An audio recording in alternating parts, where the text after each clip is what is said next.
وَلَقَدْ يَسَّرْنَا الْقُرْآنَ لِلذِّكْرِ فَهَلْ مِن مُّدَّكِرٍ الحمد لله رب العالمين والصلاة والسلام على أشرف الأنبياء والمرسلين أما بعد فأعوذ بالله من الشيطان الرجيم من همزه ونفخه ونفثه بسم الله الرحمن الرحيم رب اشرح لي صدري ويسر لي أمري واحلل عقدة من لساني يفقه قولي اللهم انفعنا بما علمتنا وعلمنا ما ينفعنا وزدنا علما فبشر عباد الذين يستمعون القول فيتبعون أحسنه أولئك الذين هداهم الله وأولئك هم أولو الألباب.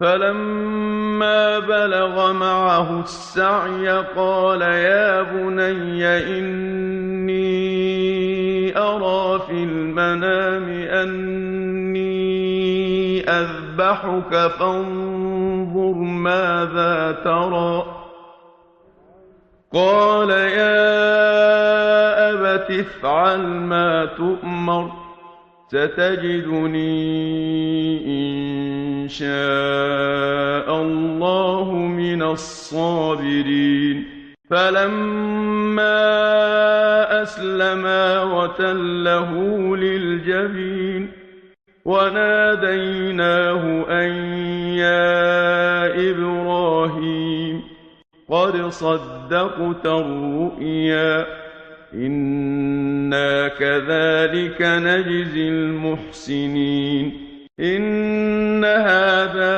لهو البلاء المبين وفديناه بذبح عظيم وتركنا عليه في الآخرين سلام على إبراهيم كذلك نجزي المحسنين إنه من عبادنا المؤمنين وبشرناه بإسحاق نبيا من الصالحين. أعوذ بالله من الشيطان الرجيم بسم الله الرحمن الرحيم. فلما بلغ معه السعي قال يا بني إني أرى في المنام أني أذبحك فانظر ماذا ترى. سیدنا ابراہیم علیہ السلام کا قصہ جاری ہے اور اس قصے کے دوران سیدنا اسماعیل علیہ السلام کا قصہ شروع ہو گیا ہے کہ جب حضرت ابراہیم علیہ السلام کو اپنے آبائی شہر سے نکلنے پر مجبور ہونا پڑا اور جب قوم والوں نے ان کو آگ کے اندر پھینکا اور تو اس کے بعد اللہ تعالیٰ نے بچا لیا انہیں، تو پھر اس کے بعد حضرت ابراہیم علیہ السلام ہجرت کر کے شام کی طرف چلے گئے اور وہاں جا کر انہوں نے اللہ تعالیٰ سے دعا مانگی کہ اللہ تعالیٰ انہیں صحیح سالم نیک اولاد عطا فرمائے۔ اللہ تعالیٰ فرماتے ہیں ہم نے حضرت ابراہیم علیہ السلام کو ایک حلیم لڑکے کی بشارت دی، اور کل میں نے ذکر کیا کہ حضرت اسماعیل کے لیے لفظ حلیم استعمال ہوا ہے، اور سیدنا اسحاق علیہ السلام کی بھی بشارت ملی حضرت ابراہیم علیہ السلام کو، ان کے لیے کیا لفظ استعمال ہوا ہے؟ علیم۔ دونوں عظیم صفات ہیں۔ تو بہرحال یہاں قربانی کی بہ نسبت حلیم کی صفت زیادہ مناسب نظر آتی ہے کہ انتہا درجے کا صبر اور حوصلہ۔ ایک انسان اپنے آپ کو جس طرح جانور کو قربان کیا جاتا ہے اس طرح کر کے پیش کر دے، اور اسے پتہ ہو کہ مجھے قربان کیا جائے گا، تو اس کے لیے بہت بڑا تحمل، بہت بڑا حوصلہ درکار ہے، جو اللہ نے سیدنا اسماعیل علیہ السلام کو عطا فرمایا تھا۔ اس کے بعد اللہ تعالیٰ فرماتے ہیں فلما بلغ معه السعی، حضرت اسماعیل کی اللہ نے بشارت دی، پھر جب حضرت اسماعیل پیدا ہو گئے، کہا جاتا ہے کہ جب سیدنا اسماعیل علیہ السلام پیدا ہوئے تو سیدنا ابراہیم علیہ السلام کی عمر 86 سال تھی، بائبل وغیرہ میں لکھا ہے، اور جب حضرت اسحاق علیہ السلام پیدا ہوئے تو اس وقت حضرت ابراہیم علیہ السلام کی عمر 99 سال 100 سال کے قریب تھی۔ اب حضرت اسماعیل علیہ السلام پیدا ہو چکے ہیں اور جو اکلوتی اولاد ہیں ابھی، ابھی حضرت اسحاق علیہ السلام پیدا نہیں ہوئے۔ بس جب وہ پہنچے معہو ان کے ساتھ، حضرت ابراہیم کے ساتھ، السعی دوڑنے کی عمر کو، حضرت اسماعیل علیہ السلام پیدا ہوئے۔ یہاں تو اختصار ہے، دیگر نصوص سے پتہ لگتا ہے، احادیث مبارکہ سے، کہ جب حضرت اسماعیل علیہ السلام پیدا ہوئے تو حضرت اسماعیل علیہ السلام حضرت ہاجرہ سے پیدا ہوئے۔ حضرت ہاجرہ ہم نے پچھلے دنوں پڑھا تھا کہ حضرت سارہ، جب اللہ تعالیٰ نے ان کو برے بادشاہ سے بچا لیا، حضرت سارہ علیہ السلام کو، تو بادشاہ ان کی طرف برے ارادے سے ہاتھ بڑھاتا تو جکڑا جاتا۔ بادشاہ حضرت سارہ سے کہتا کہ آپ دعا کریں اللہ تعالیٰ سے کہ اللہ تعالیٰ مجھے چھوڑ دے، میں برائی کا ارادہ نہیں کروں گا۔ تو جب 3 دفعہ اس طرح ہوا تو پھر بادشاہ نے حضرت سارہ کو چھوڑ دیا، اور چھوڑنے کے ساتھ ساتھ حضرت ہاجر وہ بھی بطور تحفہ لونڈی دی۔ حضرت سارہ نے یہ لونڈی حضرت ابراہیم کو ہبہ کر دی۔ حضرت سارہ سے اولاد نہیں ہو رہی تھی تو حضرت ہاجرہ سے اولاد ہو گئی، حضرت اسماعیل علیہ السلام۔ جب حضرت اسماعیل علیہ السلام پیدا ہوئے تو اب حضرت سارہ کو غیرت آئی، غیرت محسوس ہوئی کہ مجھ سے تو اولاد نہیں ہو رہی اور حضرت ہاجرہ سے اولاد ہو گئی ہے۔ تو اللہ کی حکمت بالغہ یہی ہوئی حضرت سارہ کے کہنے پر، یا جیسے بھی، کہ حضرت ابراہیم علیہ السلام حضرت ہاجرہ اور ان کے بیٹے حضرت اسماعیل کو مکہ مکرمہ کی بیابان وادی میں چھوڑ آئے، جس کا ذکر سورہ ابراہیم میں موجود ہے۔ حضرت ابراہیم علیہ السلام نے جب حضرت ہاجرہ اور حضرت اسماعیل چھوٹے تھے ان کو وہاں چھوڑا تو فرمایا ربنا انی اسکنت من ذریتی بواد غیر ذی زرع عند بیتک المحرم ربنا لیقیموا الصلاۃ، اے اللہ تعالیٰ میں نے ایک ایسی وادی میں جس میں کوئی زراعت نہیں ہوتی، ایسی وادی میں جو بیابان وادی ہے، وہاں میں اپنی اولاد کو میں نے آباد کیا ہے، اے اللہ تعالیٰ اس لیے کہ تاکہ وہ نماز قائم کریں۔ تو حضرت ابراہیم علیہ السلام حضرت سارہ کو، حضرت ہاجرہ کو اور حضرت اسماعیل کو مکہ مکرمہ چھوڑ آئے۔ وہاں اس وقت کوئی آبادی نہیں تھی، اللہ کے حکم پر۔ حضرت ہاجرہ ان کو نہیں بتایا، تو جب وہاں پہنچ حضرت ہاجرہ حضرت ابراہیم کے حکم پر ان کے ساتھ چلتی رہیں۔ جب وہ مخصوص جگہ پر پہنچے، اب وہاں چھوڑ کر حضرت ابراہیم واپس جا رہے ہیں، ابھی بھی نہیں بتایا، تو حضرت ہاجرہ کہنے لگی کہ آپ ہمیں کہاں چھوڑ کے جا رہے ہیں اور کس کے سہارے پر چھوڑ کے جا رہے ہیں؟ تو حضرت ابراہیم خاموش۔ حضرت ہاجرہ نے 2-3 دفعہ پوچھا، پھر آخر پوچھا کہ کیا اللہ کے حکم پر؟ حضرت ہاجرہ کو پتہ تو تھا، بیوی سے بڑھ کر شوہر کو کون جانتا ہے، پتہ تو تھا کہ حضرت ابراہیم جو کام بھی کرتے ہیں اللہ کے حکم سے کرتے ہیں۔ تو کہنے لگے کیا اللہ کے سہارے پر، کیا اللہ کے حکم پر ہمیں چھوڑ کے جا رہے ہیں؟ تو فرمایا ہاں۔ تو کہنے لگیں کہ پھر اللہ ہمیں ضائع نہیں کریں گے۔ وہ بھی حضرت ابراہیم کی بیوی تھیں، حضرت اسماعیل کی والدہ تھیں، تو کہنے لگی پھر اللہ ہمیں ضائع نہیں کریں گے۔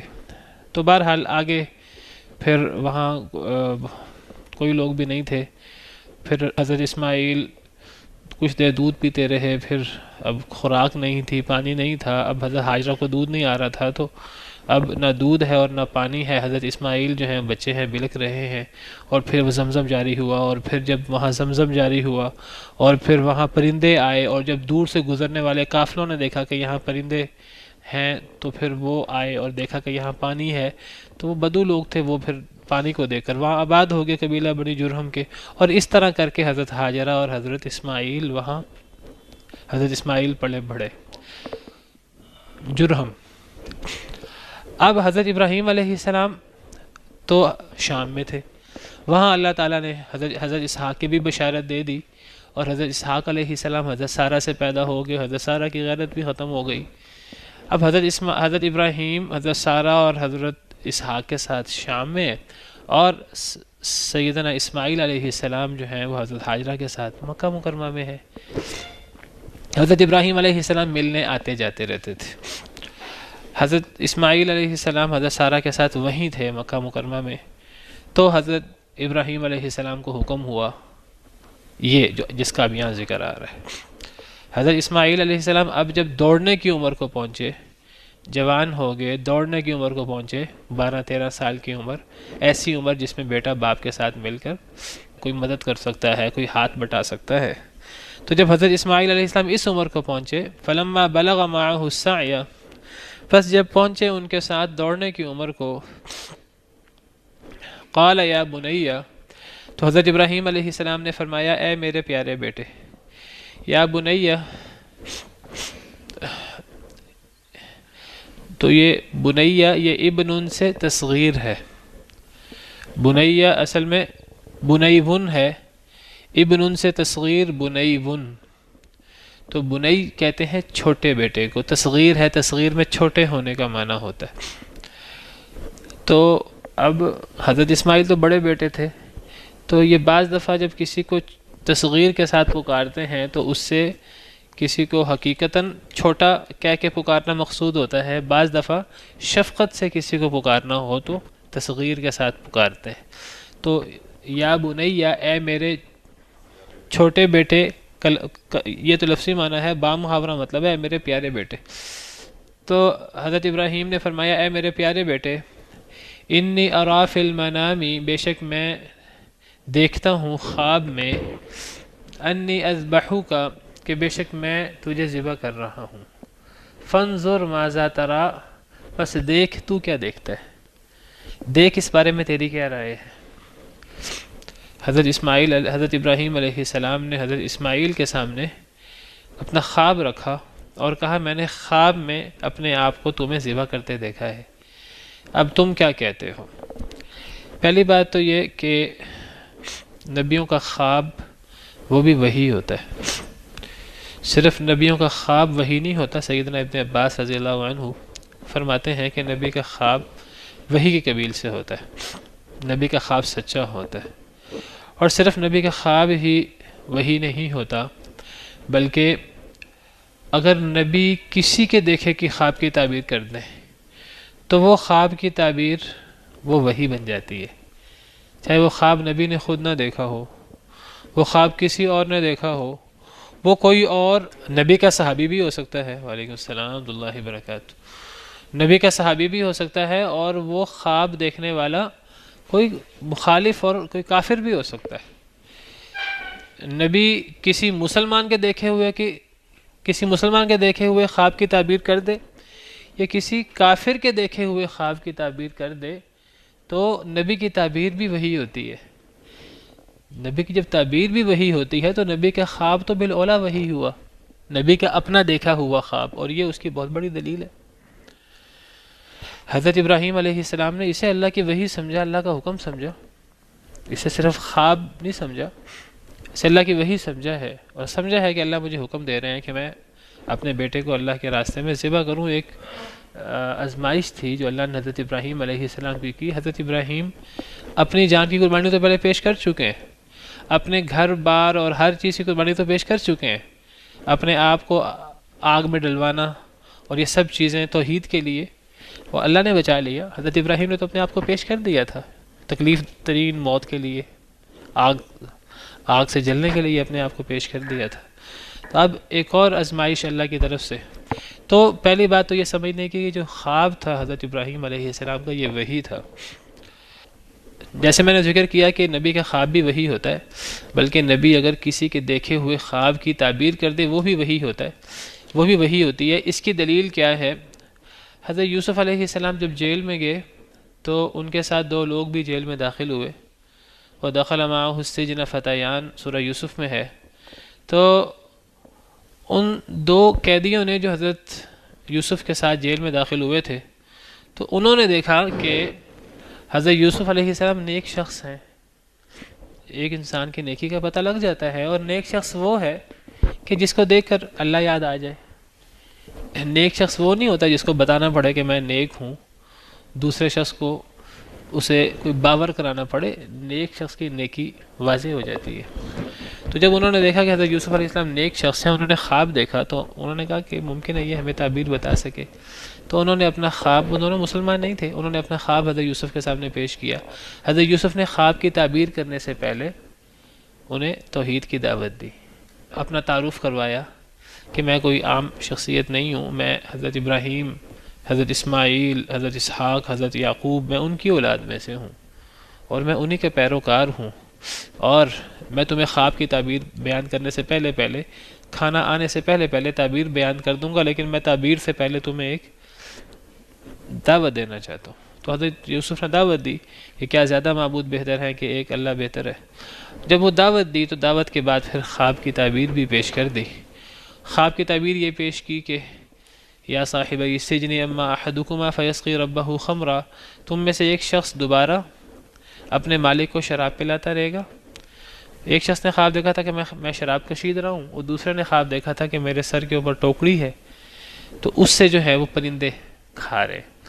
تو فرمایا کہ ایک شخص تو تم میں سے وہ دوبارہ شراب پلائے گا اپنے مالک کو، اور جو دوسرا شخص ہے فیسلبو، اسے سولی دے دی جائے گی، فتأکل الطیر من رأسی، تو پرندے اس کے سر سے کھائیں گے۔ یہ تعبیر بیان کی دونوں کے خوابوں کی۔ تو تعبیر بیان کر کے فرمایا قضی الامر الذی فیہ تستفتیان، کہ فیصلہ کر دیا گیا ہے اس کام کا جس کے بارے میں تم دونوں سوال پوچھ رہے تھے۔ تم جو خواب کی تعبیر پوچھ رہے تھے وہ خواب کی تعبیر میں نے بیان کر دی ہے۔ اب دیکھیے حضرت یوسف نے خواب کی تعبیر پیش کی، اب وہ جس شخص کے بارے میں یہ تعبیر تھی کہ اس کو سولی دے دی جائے گی، وہ ممکن آگے سے کہہ دیتا نہیں جی میں تو خواب اپنا پیش ہی نہیں کرتا آپ کے سامنے، میں تو جو ہے وہ اپنا خواب واپس لیتا ہوں، میں تو اتنی سخت تعبیر نہیں میں چاہتا، میں تو دنیا میں رہنا چاہتا ہوں۔ حضرت یوسف نے صرف تعبیر بیان نہیں کی، تعبیر بیان کر کے فرمایا یہ اللہ کا فیصلہ میں نے تمہیں سنا دیا ہے۔ یہ جو تم سوال کر رہے تھے اس کے بارے میں یہ اس کی تعبیر نہیں فرمایا اس کے بارے میں فیصلہ ہو گیا اللہ کا، میں نے تمہیں اللہ کا فیصلہ سنایا۔ گویا کہ حضرت یوسف علیہ السلام نے کافروں کے مشرکوں کے دیکھے ہوئے خواب کی تعبیر کی تو اس تعبیر کو اللہ کا فیصلہ قرار دیا۔ قضی الامر، فیصلہ کر دیا گیا ہے کام کا جس کے بارے میں تم سوال کر رہے تھے۔ تو نبی جب خواب کی تعبیر کرے تو کسی کے دیکھے خواب کی تعبیر کرے، وہ کافر ہو تو وہ اللہ کی وحی ہوتی ہے۔ حضرت یوسف علیہ السلام نے بادشاہ کے دیکھے ہوئے خواب کی تعبیر کی اور وہ منوان پوری ہوئی۔ حضرت یوسف کی تعبیر اللہ کا حکم تھا، اللہ کا فیصلہ تھا، اللہ کی وحی تھی۔ تو جب نبی کسی غیر مسلم شخص کے دیکھے ہوئے خواب کی تعبیر کرے وہ وحی ہوتی ہے، تو نبی اپنا خواب دیکھے اور اس خواب کی تعبیر کرے تو وہ وحی کیوں نہیں ہوگی؟ تو نبی کا خواب وحی ہوتا ہے۔ تو یہاں سے کسی کو مغالطہ نہیں ہونا چاہیے کہ حضرت ابراہیم علیہ السلام کو اللہ نے حکم تو دیا نہیں تھا، حضرت ابراہیم علیہ السلام نے اپنا اجتہاد کیا کہ مجھے بیٹے کو ذبح کر دینا چاہیے، ایک خواب دیکھا، خواب سے کوئی چیز ثابت تو نہیں ہوتی، ہمارے آپ کے خواب سے کوئی چیز ثابت نہیں ہوتی، نبی کا خواب ہمارے خواب والی حیثیت نہیں رکھتا، نبی کا خواب وہی ہوتا ہے۔ تو حضرت ابراہیم علیہ السلام نے بیٹے سے کہا اے پیارے بیٹے میں دیکھتا ہوں خواب میں کہ میں تجھے ذبح کر رہا ہوں۔ تو گویا کہ یہ اب خبر نہیں دے رہے حضرت ابراہیم اللہ کا فیصلہ سنا رہے ہیں اور اس کو اللہ کا فیصلہ سمجھتے ہیں کہ یہ اللہ نے مجھے وحی کی ہے گویا کہ میں تمہیں ذبح کروں۔ فانظر ماذا تری، پس تو دیکھ تو کیا دیکھتا ہے۔ اب یہ نہیں کہ اپنے بیٹے سے مشورہ کیا، یہ اپنے بیٹے سے مشورہ نہیں کر رہے حضرت ابراہیم علیہ السلام، جیسے محسوس ہو رہا ہے جیسے کوئی مشورہ ہے، بیٹا آگے سے کہ نہیں ابا جی تو وہ رک جاتے، نہیں ایسی بات نہیں ہے، یہ کوئی مشورہ نہیں تھا، یہ اصل میں بیٹے کو اللہ کا حکم بتانا تھا، اور بیٹا بھی اس کی تربیت، حضرت ابراہیم کا بیٹا حضرت حاجرہ جیسی ماں نے تربیت کی تو ہونہار بروا کے چکنے چکنے پات، تو گویا کہ حضرت اسماعیل کو بتانا مقصود تھا اور صرف انہیں خبر دینا مقصود تھا، کوئی ان سے مشورہ کرنا اور ان سے رائے لینا مقصود نہیں تھا کہ وہ ہاں میں جواب دیتے ہیں کہ نہ میں جواب دیتے ہیں۔ توقع کے مطابق حضرت اسماعیل وہ بھی جو ہیں وہ حضرت ابراہیم کے ہی بیٹے تھے، حضرت حاجرہ کے بیٹے تھے۔ تو اللہ کا حکم سن کے وہ کہنے لگے، قال فرمایا یا ابتی، اے میرے پیارے ابا جان۔ یا ابتی کے اندر بھی پیار کا معنی شامل ہے، اگر صرف باپ کہنا ہو تو یا ابی کہتے ہیں، یا ابی نہیں کہا یا ابتی، تو یا ابتی کے اندر پیار شفقت کا معنی ہے، محبت کا معنی ہے۔ اے میرے پیارے ابا جان، افعل ما تؤمر، کیجئے جو آپ کو حکم دیا گیا ہے۔ حضرت اسماعیل آگے سے یہ نہیں کہا آپ نے تو خواب دیکھا ہے، خواب تو وہی نہیں ہوتی، انہوں نے کہا جو آپ نے خواب دیکھا ہے وہ اللہ کا حکم ہے، جو آپ کو حکم دیا گیا آپ وہ کر گزریے، مجھ پر بیتنی ہے، ستجدنی انشاءاللہ من الصابرین، ان قریب آپ پائیں گے مجھے اگر اللہ نے چاہا صبر کرنے والوں میں سے۔ اللہ کا حکم ہے تو میں اللہ کے حکم کے لیے گردن پر چھری پھروانے کو تیار ہوں۔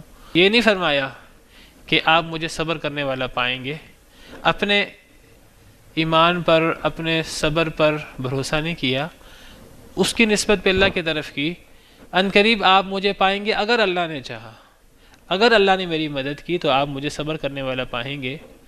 تو گویا کہ حضرت ابراہیم علیہ السلام، حضرت اسماعیل علیہ السلام صبر کا، ایمان کا مظاہرہ کر رہے ہیں، لیکن صبر اور ایمان کا مظاہرہ کرتے ہوئے بھی اس کی نسبت اپنی طرف نہیں کر رہے، وہ اس کو اللہ کی مشیت کی طرف لوٹا رہے ہیں کہ میرا تو پورا ارادہ صبر کا ہے، تو اللہ کی مدد ہوئی، اگر اللہ نے چاہا تو مجھے انشاءاللہ آپ صبر کرنے والا پائیں گے۔ کیا باپ ہے اور کیا بیٹا۔ تو یہ حضرت ابراہیم علیہ السلام نے جو خواب دیکھا، تو یہ خواب جو ہے یہ اللہ کی وحی تھی۔ حضرت ابراہیم نے بھی یہی سمجھا اور حضرت اسماعیل نے بھی یہی سمجھا، دونوں نے یہی سمجھا، اور دونوں اللہ کے حکم پر عمل کرنے کو تیار ہیں۔ یہاں تو ذکر نہیں ہے، جو کہتے ہیں دو تین دفعہ خواب تھا، تو یا تو بائبل وغیرہ کا حوالہ دیتے ہوں گے، واللہ عالم، قرآن کریم میں تو اس کا ذکر نہیں ہے، میرے علم میں نہیں ہے۔ تو بار بار خواب آنے کی ضرورت نہیں ہے۔ بار بار خواب آنے کی ضرورت تب ہو جب خواب وہی نہ ہو نبی کا۔ نبی کا خواب وہی ہوتا ہے، میں آپ کو اس کے دلائل پیش کر چکا ہوں۔ نبی کا اپنا دیکھا ہوا خواب وہی کیوں نہیں ہوگا؟ جب کسی کے دیکھے ہوئے خواب کی تعبیر نبی کر دے وہ وہی ہوتی ہے۔ میں نے آپ کو سورہ یوسف سے دلیل دی ہے، تو نبی کے اپنے دیکھے ہوئے خواب کی تعبیر وہی ہوتی ہے۔ میں نے اس لیے تھوڑی سی وضاحت کر دی ہے کہ بعض ایسے لوگ بھی ہیں جو کہتے ہیں کہ حضرت ابراہیم علیہ السلام کو غلطی لگی تھی، اللہ نے تو بیٹے کو ذبح کرنے کا حکم دیا ہی نہیں تھا، وہ تو حضرت ابراہیم علیہ السلام کی غلط فہمی تھی، وہ غلط فہمی میں بیٹے کو ذبح کرنے پر تیار ہو گئے۔ یہ بہت بڑا الزام ہے حضرت ابراہیم علیہ السلام پر۔ جوید احمد غامدی کے استاد امین حسن اصلاحی کے استاد حمید الدین فراحی، ان کی یہ رائے ہے، انہوں نے اپنی تفسیر میں لکھا ہے، ان کی کتاب ہے الرأی الصحیح فی من هو الذبیح، صحیح رائے کیا ہے کہ ذبیح کون ہے، اسماعیل کے اسحاق۔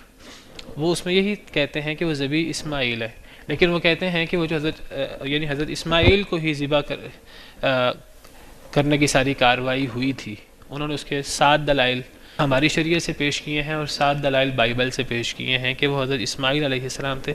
ان میں سے کئی دلائل میں آپ کو کل کے لیکچر میں بیان کر چکا ہوں، لیکن وہ ساتھ ساتھ یہ موقف بھی اختیار کرتے ہیں، وہ کہتے ہیں کہ وہ تھے تو حضرت اسماعیل، لیکن حضرت ابراہیم کو غلطی لگی تھی۔ اللہ نے تو ذبح کرنے کا حکم نہیں دیا تھا، ذبح کرنے کا مطلب یہ تھا کہ بیت اللہ کے لیے وقف کر دیں، اس سے مراد بیت اللہ کے لیے وقف کرنا تھا، اس سے مراد ذبح کرنا نہیں تھا۔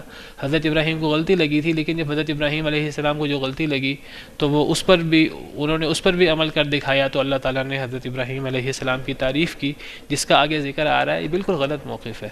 حضرت ابراہیم علیہ السلام کو ہرگز غلطی نہیں لگی، نہ حضرت اسماعیل کو غلطی لگی ہے، یہی حکم تھا، اور حضرت ابراہیم کو نہیں پتا تھا کہ اللہ آزمائش کر رہے ہیں، ان کا تو خیال تھا کہ حضرت اسماعیل ذبح ہو جائیں گے، حضرت اسماعیل کا بھی یہی خیال تھا۔ وہ تو اللہ تعالیٰ نے جس طرح حضرت ابراہیم علیہ السلام کو آگ سے بچا لیا، اس طرح اس آزمائش میں بھی حضرت اسماعیل حضرت ابراہیم دونوں کو سرخرو کیا۔ تو یہ سمجھنا کہ یہ غلطی لگی حضرت ابراہیم علیہ السلام کو، دیکھیے یہی تو آزمائش ہے۔ اللہ نے حضرت ابراہیم، ایسی مثال ہے، یہ تو میں کہہ رہا ہوں کہ یہ ایک ایسی مثال ہے جو دنیا میں پیش کرنا ممکن نہیں ہے۔ تو حضرت ابراہیم کوئی عام شخصیت نہیں تھے، ابراہیم تھے جد الانبیاء، تو جو اللہ نے آزمایا، تو اسی لیے اللہ نے تعریف کی، وَإِذِ ابْتَلَىٰ إِبْرَاهِيمَ رَبُّهُ بِكَلِمَاتٍ فَأَتَمَّهُنَّ، اللہ نے کچھ کلمات کے ساتھ آزمایا تو انہوں نے تمام کلمات کو پورا کیا، تو اللہ نے پھر مقام بھی تو دیا نا، قَالَ إِنِّي جَاعِلُكَ لِلنَّاسِ إِمَامًا۔ تو چھوٹی آزمائشیں نہیں ہوئیں۔ اس میں اب یہ بھی بحث ہے کہ یہ زیادہ بڑی آزمائش حضرت اسماعیل کی ہے کہ زیادہ بڑی آزمائش حضرت ابراہیم کی ہے، اللہ بہتر جانتے ہیں۔ ایک لحاظ سے حضرت دوسرے کے لیے، اور وہ خاص طور پہ بیٹا ہو، اور وہ بیٹا ہو اپنا، اور وہ بیٹا اکلوتا ہو، اور وہ بیٹا جو ہے وہ نیک فرما بردار ہو، اور واللہ عالم شاید حضرت ابراہیم کی آزمائش زیادہ تھی، اللہ بہتر جانتے ہیں۔ حضرت اسماعیل چھوٹے بھی تھے، مشکل کام تھا، تو اللہ نے تعریف کی ہے نا آگے کہ آپ نے سچ کر دکھایا، تو عام بات میں یہ انداز نہیں ہوتا، تو بہت بڑی آزمائش۔ تو حضرت ابراہیم علیہ السلام کی جو آزمائش ہوئی، اور حضرت ابراہیم علیہ السلام جو ہیں وہ بیٹے کو ذبح کرنے پر تیار ہو گئے، تو اللہ تعالیٰ نے اس کی جگہ پر ہم آگے پڑھیں گے کہ ایک بچھڑے کی اللہ نے فدیہ کے طور پہ بچھڑا رکھ دیا، اور پھر اللہ نے قربانی کی۔ اگرچہ قربانی کی سنت تو حضرت آدم سے چلی آ رہی تھی، بعض لوگ سمجھتے ہیں جیسے حضرت ابراہیم سے قربانی کا سلسلہ شروع ہوا، یہ بات صحیح نہیں ہے۔ یہ حضرت آدم سے سلسلہ شروع نہیں ہوا، بلکہ یہ حضرت ابراہیم سے شروع نہیں ہوا، حضرت آدم سے ہی قربانی چلی آ رہی تھی، لیکن پھر باقاعدہ عید کے دن اس کو یوم النحر اور قربانی کا دن قرار دے دینا اور مخصوص طریقے سے قربانی کرنا اور مینا میں حج اور وہاں قربانی، انسان تو کبھی بھی اس طرح کر کے قربان نہیں ہوئے. یہ تو حضرت ابراہیم علیہ السلام کی خاص مثال ہے، ورنہ بعض لوگ سمجھتے ہیں کہ قربانی کی ابتدا یہاں سے ہوئی ہے. یہ بات صحیح نہیں ہے، یعنی جانوروں کی قربانی کی ابتدا اس واقعے سے ہوئی ہے. حضرت ابراہیم نے جب حضرت اسماعیل کو ذبح کیا، ان کی جگہ پر بچھڑا ذبح ہو گیا، تو اس کے بعد پھر یہ قربانی کی سنت اب جاری ہوئی. یہ بات بھی صحیح نہیں ہے. قربانی کی جو طریقہ کار ہے وہ حضرت آدم علیہ السلام کے زمانے سے چلا آ رہا تھا. حضرت حابیل اور قابیل کے قصے میں قربانی کا ذکر موجود ہے، جو حضرت آدم کے بیٹے تھے. سورہ مائدہ میں ہے وَاتْلُ عَلَيْهِمْ نَبَأَ ابْنَيْ آدَمَ بِالْحَقِّ إِذْ قَرَّبَا قُرْبَانًا فَتُقُبِّلَ مِنْ أَحَدِهِمَا وَلَمْ يُتَقَبَّلْ مِنَ الْآخَرِ. تو وہاں بھی قربانی کا ذکر ہے. تو یہ سمجھنا کہ یہ قربانی اس سے پہلے ہوتی نہیں تھی جانوروں کی، تو یہ بات صحیح نہیں ہے. قربانی پہلے بھی ہوتی تھی، لیکن یہ مینا، یہ جو واقعہ پیش آیا یہ مینا کا واقعہ ہے. وہاں شیطان نے حضرت ابراہیم علیہ السلام کو ورغلانے کی کوشش کی، کہا کہ تم اپنے ہی بیٹے کو ذبح کرنے لگے ہو. تو حضرت ابراہیم علیہ السلام جو ہے وہ اللہ کے حکم کے آگے تو انہوں نے تو عمل کرنا تھا، تو انہوں نے شیطان کو کنکر مارے اور انہوں نے جو ہے وہ شیطان کو دور کرنے کی کوشش کی. تو ہم جو ہے جمرات کو کنکریاں مارتے ہیں، وہ ساری حضرت ابراہیم علیہ السلام، وہ خاص چیزیں آپ سمجھیے وہ اس واقعے کے بعد ہے. اور وہ جو حج کے ساتھ قربانی یا یوم النحر کے ساتھ قربانی، وہ حضرت ابراہیم علیہ السلام کے اس واقعے کے بعد ہے، اگرچہ قربانی کی اصل پہلے سے موجود تھی. تو بہرحال حضرت ابراہیم علیہ السلام نے خواب دیکھا، بیٹے کے سامنے معاملہ رکھا. بیٹے نے کہا اے ابا جان، آپ کو جو حکم ملا آپ کریں، اگر اللہ نے چاہا تو آپ مجھے صبر کرنے والوں میں سے پائیں گے. ہر دور میں رہی ہے، اللہ عالم. فلما اسلم، پس جب وہ دونوں مطیع ہو گئے. اسلم اسلام اسی سے ہی ہے. تو وہ جب دونوں جھک گئے اللہ رب العالمین کے سامنے، یہ ہے اسلام کا اصل معنی. اس سے پتہ لگتا ہے اسلام کسے کہتے. اسلام، ہم اپنا نام مسلمان رکھ لیں، ہم سمجھیں ہمارا نام عبداللہ ہے، ہمارا نام محمد ہے، ہمارا نام عمر ہے، ابو بکر ہے، تو ہم پکے مسلمان ہیں. اسلام یہ نہیں ہے. اسلام یہ ہے جس کی منظر کشی یہاں ہو رہی ہے. دونوں مطیع ہو گئے، ایک اپنے گردن میں چھری پھروانے پر اور ایک اپنے بیٹے کو ذبح کرنے پر اللہ کے حکم سے. یہ ہے اصل میں اللہ کے سامنے مطیع ہو جانا. یہی بات اللہ رب العالمین نے حضرت ابراہیم سے کہی تھی. اذ قال له ربه اسلم، اللہ نے فرمایا ان کے لیے مطیع ہو جا. انہوں نے بغیر کسی انتظار کے، بغیر کسی شش و پنج کے، بغیر کچھ سوچا سمجھے انہوں نے فرمایا اسلمت لرب العالمین، اے اللہ میں آپ کے ہر حکم کے سامنے تابع ہوں، آپ مجھے حکم دیں اور آپ دیکھیے میں کس طرح عمل کرتا ہوں. تو یہ اس طرح انسان اللہ کے سامنے غیر مشروط مطیع ہو جائے، یہ ہے اسلام. اسلام یہ نہیں ہے کہ اللہ کا حکم ہو اور انسان آگے سے شش و پنج میں پڑ جائے، انسان سوچنا شروع کر دے. اللہ کا حکم ہو انسان تعویل شروع کر دے. نبی کا حکم ہو جو در حقیقت اللہ کا حکم ہوتا ہے، انسان نبی کے حکم پر، اللہ کے حکم پر دوسرے کے احکامات کو ترجیح دے. انسان اللہ اور نبی کے حکم کے سامنے اپنے احبار اور رہبان کو رب بنا لے. انسان اللہ کے حکم کے سامنے اپنے خواہش کو معبود بنا لے، اللہ کے حکم کو چھوڑ کر اپنے خواہش کے پیچھے چلے. گویا کہ وہ شخص اپنے خواہش کو معبود بنا لیتا ہے. اللہ تعالیٰ فرماتے ہیں سورہ فرقان میں اَرَأَيْتَ مَنِ اتَّخَذَ إِلَٰهَهُ هَوَاهُ، اے نبی صلی اللہ علیہ وسلم کیا آپ نے اس شخص کو دیکھا ہے جو اپنے خواہش کو اپنا معبود بنا لے. تو جو شخص اپنے خواہش کو اپنا معبود بنا لے، أَفَأَنْتَ تَكُونُ عَلَيْهِ وَكِيلًا، اے نبی کیا قیامت کے دن آپ اس کے وکیل بنیں گے؟ اس کا کون وکیل ہوگا قیامت کے دن؟ کوئی وکیل نہیں ہو سکتا. جو اپنے خواہش کو اللہ کے حکم سے بڑا کر لے، اپنے خواہش کو اللہ اور رسول پر ترجیح دے، وَلِعِیَاذُ بِاللَّہ، یہ تو شرک ہے. اپنے خواہش کو بڑا کر لینا، تو یہی چیزیں تو دشمنی ہے اور یہی چیزیں فتنہ ہے. یا ایھا الذین آمنوا ان من ازواجکم واولادکم عدوا لکم فاحذروہم، سے مراد یہی ہے انما اموالکم اولادکم فتنہ. تو یہ چیزیں اسی طرح جو ہیں وہ فتنہ بن جاتی ہیں. تو یہ ہے اصل اسلام اور یہ ہے قربانی کی اصل روح. قربانی کی اصل روح یہ نہیں ہے کہ انسان جو ہے وہ پیسہ خرچ کر کے قربانی کر دے. اصل روح یہ ہے کہ اگر انسان کو اللہ کے دین کو غالب کرنے کے لیے جو ہے وہ اپنی عزیز سے عزیز چیز کو قربان کرنا پڑے تو انسان تیار ہو جائے. یہ ہے قربانی کی اصل روح اور یہ ہے اسلام کی اصل روح، اللہ کے سامنے مطیع ہونا. یہ چیزیں اسلام کے خلاف ہیں در حقیقت، باقی ایک انسان سے اس طرح کی غلطی ہو، ہم سب سے غلطی ہوتی ہے، انسان توبہ کرے اللہ تعالیٰ سے اور اپنی اصلاح کرے، نہیں اصلاح کرے گا تو یہ چیز بڑی خطرناک ہے۔ اور آپ دیکھیے کہ پھر اللہ تعالیٰ کیا فرماتے ہیں، اللہ فرماتے ہیں یا ایھا الذین آمنوا ادخلوا فی السلم کافہ، یہی اسلام اور سلامتی ایک ہی چیز ہے نا۔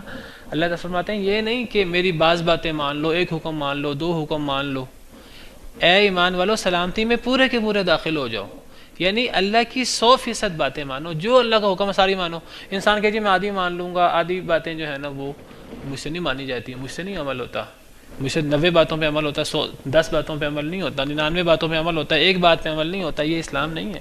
اسلام تو ہے کہ ادخلوا فی السلم کافہ، سلامتی میں پورے کے پورے داخل ہو جاؤ، ایک حکم بھی انسان اللہ کے سامنے نہ اکڑے۔ اصل تو اسلام یہ ہے۔ باقی دیکھیے انسان غلطی کا پتلا ہے، انسان سے کبھی غلطی ہو جائے جہالت میں، نادانی میں، انسان فوراً توبہ کرے، ورنہ بڑے خطرناک بات ہے اور اللہ معاف کرے۔ بہرحال یہ اللہ کے احکام پر عمل شروع ہو جائے تو پھر اس طرح مسلمان جو ہے دنیا کے اندر ذلیل نہ ہوں۔ وہ اب ہم اللہ کے احکامات میں کمی کوتاہی ہے تو یہ آزمائشیں اور یہ چیزیں جو ہیں وہ ہمارے سامنے آ رہی ہیں، تو اللہ کے احکامات اور قرآن تو واضح ہے۔ قربانی کے پیچھے روح کیا ہے؟ قربانی کے پیچھے بعض لوگ یہ کرتے ہیں کہ جی، بعض لوگ تو قربانی نہیں کرتے، وہ سمجھتے ہیں کہ جی قربانی کی کیا ضرورت ہے، قربانی سے بہتر یہ ہے کہ کسی غریب کو کپڑے لے کے دے دو، اس قسم کی بعض لوگ باتیں کرتے ہیں۔ اور بعض لوگ جو ہے نا وہ قربانی کرتے ہیں تو جانور خرید لیتے ہیں، نہ خود جانور خریدتے ہیں، نہ جانور کے ساتھ کوئی محبت اور پیار کا کوئی مظاہرہ، نہ کوئی کھانا وغیرہ کھلانا اس کو، نہ کوئی اس کا دھیان کرنا، اور ذبح بھی کوئی اور ہی کر دے۔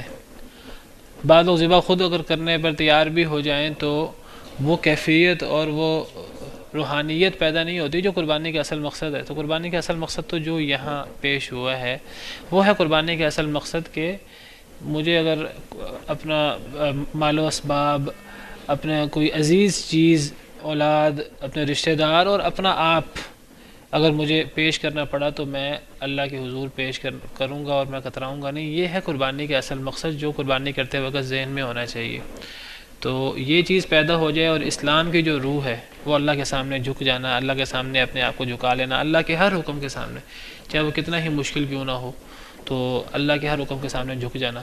ہمارے ہاں یہ ہے کہ جی وہ امام کی رائے آ جاتی ہے، اب قرآن سناتے رہو، حدیثیں سناتے رہو، کسی کو کوئی پرواہ نہیں ہے۔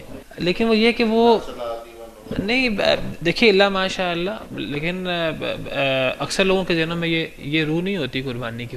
قربانی کرتے وقت اکثر لوگ کیا کرتے ہیں، ایک میلے کی طرح سب کو اکٹھا کر لیتے ہیں، ہنس کھیل رہے ہوتے ہیں اور ہنستے کھیلتے جانور قربان ہو رہا ہوتا ہے۔ اللہ ماشاء اللہ ایسے لوگ بھی ہیں، تکبیر بھی صحیح، کئی لوگ تکبیر پڑھتے ہی نہیں ہیں، نعرے لگاتے ہوئے ذبح کر دیتے ہیں۔ تو دیکھیے ہر جو بات ہوتی ہے اس میں سے لوگ مستثنا ہوتے ہیں، ایسے لوگ بھی ہوں گے جن کے پیچھے یہ روحانیت ہوگی۔ یہ ہے اصل روحانیت قربانی کے پیچھے، اور اسلام کی اصل حقیقت یہ ہے جو یہاں بیان ہوئی۔ فلما اسلم، پس جب دونوں جھک گئے، دونوں مطیع ہو گئے اللہ کے سامنے، وتلہ للجبین، اور انہوں نے گرا دیا ان کو۔ تلہ کا مطلب ہوتا ہے کہ کسی کو پچھاڑ دینا، کسی کو گرا دینا۔ تو یہاں گرانے سے مقصود یہ نہیں کہ اسماعیل آگے سے کوئی دفاع کر رہے تھے، یہاں ہے لٹانے کے معنی میں ہی، لفظ بہرحال گرانے کا ہے۔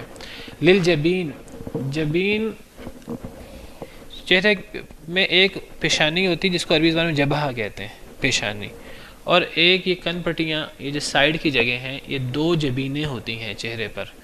تو انہوں نے ان کو لٹا دیا یا گرا دیا کن پٹی کے بل، کروٹ کے بل، یہ ہے اس کا لفظی ترجمہ۔ اکثر مفسرین نے لکھا ہے کہ پیشانی کے بل، بعض جو ہے یہاں کروٹ کی، بعض مفسرین کہتے ہیں کہ یہاں مراد کروٹ ہے، جس طرح جانور کو کروٹ کے بل قبلہ رخ لٹایا جاتا ہے، تو مراد یہاں کروٹ کے بل لٹانا ہے۔ بعض کہتے ہیں کہ یہاں کروٹ کے بل لٹانے کی بجائے پیشانی کے بل لٹانا مراد ہے۔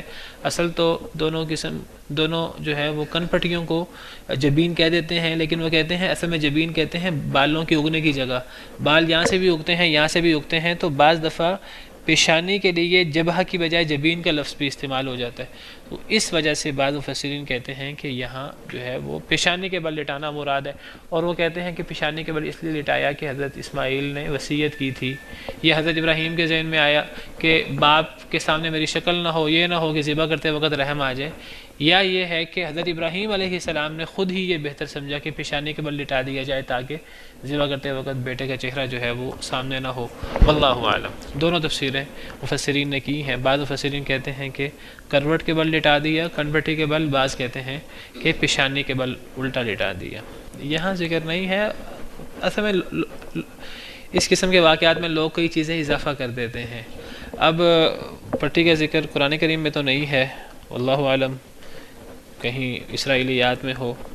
ان واقعات میں کوئی شخص اپنی طرف سے بات کہہ بھی نہیں سکتا. جو بات بھی ہوگی یا وہ قرآن کریم سے لینی ہوگی یا وہ حدیث مبارکہ سے لینی ہوگی. زیادہ سے زیادہ کوئی بات ہو تو وہ بائبل میں ہو.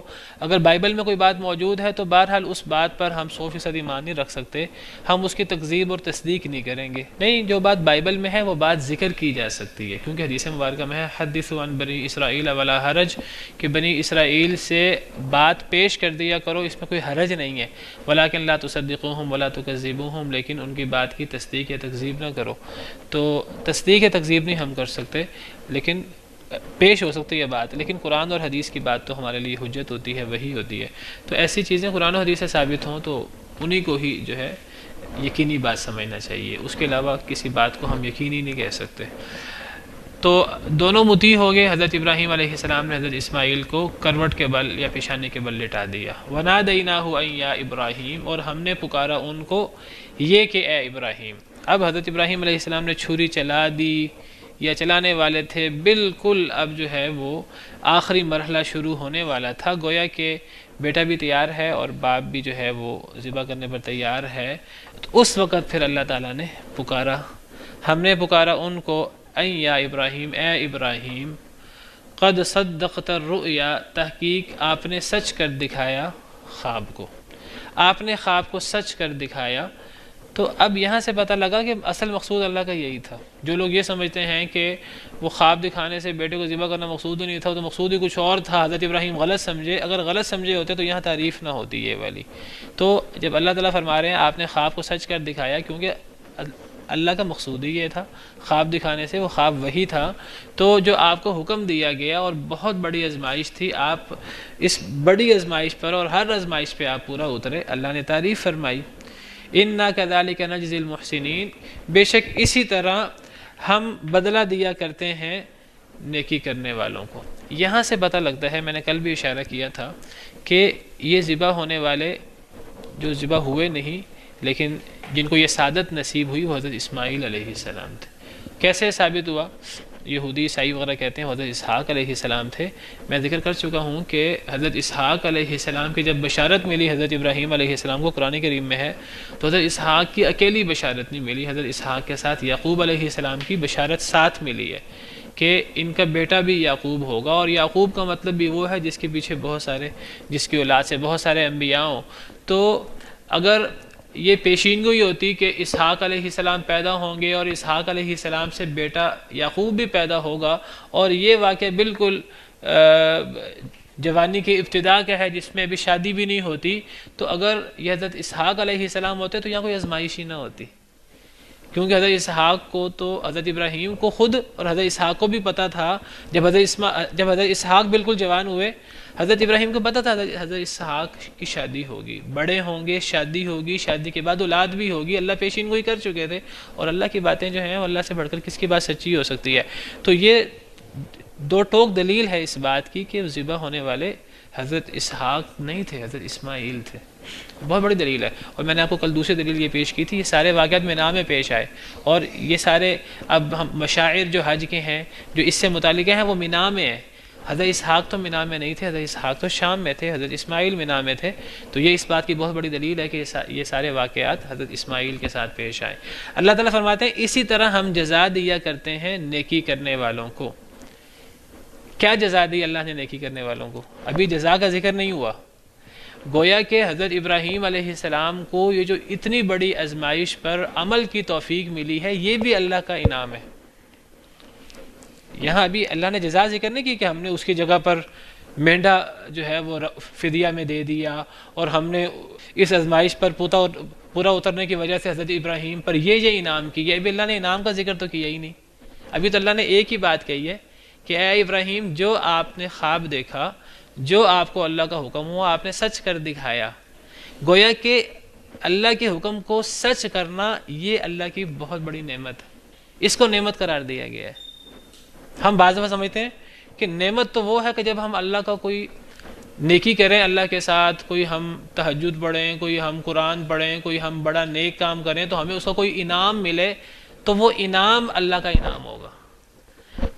اس انعام سے پہلے یہ جو ہم نیکی کرتے ہیں، یہ نیکی اللہ کا بہت بڑا انعام ہے ہمارے ساتھ، کہ اللہ ہمیں اس بات کی توفیق دیں کہ ہم ایک نیک کام کر سکیں۔ ہم اس کو انعام نہیں سمجھتے، ہم اس کو مشکل سمجھتے ہیں، حالانکہ اس نیکی کی جو حلاوت ہے، اس سے جو ایمان کی لذت نصیب ہوتی ہے، شاید وہ اس آزمائش کے بعد جو انعام ملنا ہے وہ ایک مومن کے لیے اس انعام سے زیادہ لذت جو ہے وہ اس مشکل عمل پر عمل کرنے کی ہو۔ یہ جو حضرت ابراہیم علیہ السلام نے جو بیٹے کی گردن پہ چھری چلا دی، یہ چھری چلانے پر تیار ہو گئے، یہ اللہ کا بہت بڑا انعام ہے۔ اور اللہ فرماتے ہیں اسی طرح ہم نیک لوگوں کو جزا دیتے ہیں، وہ مشکل سے مشکل کام کو اللہ کے لیے کرنے پر تیار ہو جاتے ہیں۔ یہ جو تیاری کی توفیق ملنا ہے یہ اللہ کا بہت بڑا انعام ہے۔ ممکن ہے کہ وہ جو اس کا انعام ملنا ہے یہ اس سے بڑا انعام ہو۔ ایک انسان کو جب اس کی وجہ سے جو روحانیت اور جو نورانیت اور جو اس کی وجہ سے انسان کا ذہن کھلتا ہے اور جو انسان کو ایمان کی حلاوت نصیب ہوتی ہے، تو یہ اللہ کی طرف سے بہت بڑا انعام ہے۔ ابھی یہاں جزا کا ذکر نہیں ہوا، ابھی اس مشکل حکم پر عمل کو ہی اللہ نے اپنی جزا قرار دیا ہے۔ حضرت ابراہیم اس پر تیار ہو گئے، ایسی جزا اللہ نیک لوگوں کو ہی دیتے ہیں، حضرت ابراہیم جیسے اور حضرت اسماعیل جیسے۔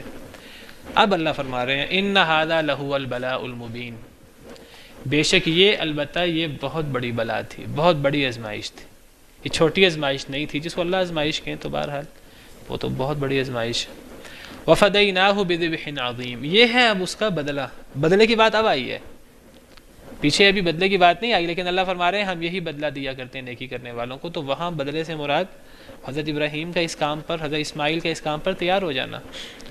وَفَدَيْنَاهُ بِذِبْحٍ عَظِيمٍ، اور ہم نے فدیہ دیا اس کا ایک ذبح عظیم کے ساتھ۔ وہ ذبح عظیم کیا تھا؟ وہ مینڈھا تھا جو جنت سے آیا تھا، امام ابن کثیر نے لکھا ہے۔ تو اللہ نے وہ جو چھری چلائی حضرت ابراہیم نے، حضرت اسماعیل کی گردن پہ چلنے کی بجائے وہ مینڈے کی گردن پہ چل گئی اور وہ ذبح ہو گیا۔ حضرت ابراہیم نے اپنی طرف سے کام پورا کر دیا۔ وَتَرَكْنَا عَلَيْهِ فِي الْآخِرِينَ، اور ہم نے چھوڑ دیا ان پر فی الآخرین، پچھلوں میں، یعنی حضرت ابراہیم کا ذکر خیر ہم نے پچھلے لوگوں میں جاری کر دیا۔ یہ حضرت ابراہیم کو پھر انعام ملا۔ اب بعد والے اچھے ہیں برے ہیں سارے حضرت ابراہیم علیہ السلام کو اپنا امام مانتے ہیں۔ پھر اللہ کی طرف سے بھی سلام آیا، سلام علی ابراہیم، سلامتی ہو ابراہیم پر، کذالک نجزی المحسنین۔ اب یہ ایک نیا بدلہ اللہ بتا رہے ہیں، اسی طرح ہم جزا دیتے ہیں احسان کرنے والوں کو۔ تو اللہ نے پیچھے بھی جزا کا ذکر کیا، ابھی وہ انعام دینے سے پہلے جزا کا ذکر کیا۔ اب جو اس آزمائش پر پورا اترنے کی وجہ سے جو حضرت ابراہیم کو جو انعام ملا وہ بعد میں ہے، اللہ نے ذکر خیر جاری کر دیا، اللہ نے سلامتی بھیجی اور دیگر انعامات۔ تو اللہ فرماتے ہیں اسی طرح کے انعامات ہم نیکی کرنے والوں کو دیتے ہیں۔ یہ نیکی کے انعام کی بات ہو رہی ہے، لیکن جو پیچھے جس جزا کا ذکر ہے وہ نیکی کی توفیق ہے اور وہ بہت بڑی جزا ہے۔ انہ من عبادنا المؤمنین، بے شک وہ ہمارے مومن بندوں میں سے تھے حضرت ابراہیم۔ وبشرناہ باسحاق نبیا من الصالحین، اور ہم نے بشارت دی ان کو اسحاق کی، وہ بھی نبی تھے نیکوں میں سے۔ یہ تیسری دلیل ہے بہت بڑی کہ اس سارے واقعے کے بعد اللہ تعالیٰ حضرت اسحاق علیہ السلام کی بشارت دے رہے ہیں۔ ابھی حضرت اسحاق پیدا نہیں ہوئے، ابھی ان کی بشارت ملی ہے اس سارے واقعے کے بعد۔ وہ اس واقعے کے فوراً بعد ملی ہے، مہینے بعد ملی ہے کہ سالوں کے بعد ملی ہے، یہاں کوئی صراحت نہیں ہے، لیکن یہ بات طے ہے کہ یہ حضرت اسحاق کی پیدا ہونے کی بشارت اس سارے واقعے کے بعد ملی ہے، قرآن کریم سے صراحت سے واضح ہو رہا ہے۔